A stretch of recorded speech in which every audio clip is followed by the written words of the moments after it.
Base kasi ako sa picture and bold na Bath and Body. Oh, hi mga VK ko V!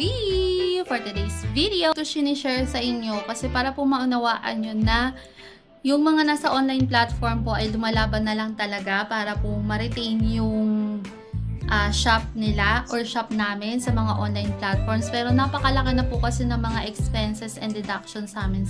So, sa buyer naman po, kaya gusto ko po sana iparating na please na natin yung description box, yung item title, or kung meron pong clarify, malabo, hindi mo maintindihan, or yung parang nakukulangan ka pa sa description na nakalagay sa description box, pwede po yung gamitin yung chat box ng mga online platforms. Siyempre sa mga seller naman po, pag may mga ganong situation, actually kahit naman ako minsan po, pagka talaga abot tayo ng pressure o kaya meron tayong mga naiisip kapag yung mga ganong buyer, napapasagot tayo ng hindi maganda. So, ayun, siguro dapat huminga muna tayo tapos mag-pause muna bago sumagot sa mga buyer para at least kahit na hindi maganda yung bungad sa atin, magkakaroon naman ng magandang ending. Ngayon, buksan natin kung ano nga ba talaga yung return niya.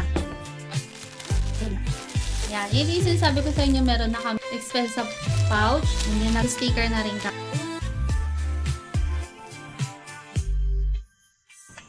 Ending is, nagsabi na lang siya na pasensya na, nag-base kasi ako sa picture and bold na Bath and Body na pocket back. So, nag-thank you na lang din ako. Na nga po, so kung may mga katanungan din po kayo patungkol sa mga magiging online seller, pwedeng ko po kayong tulungan.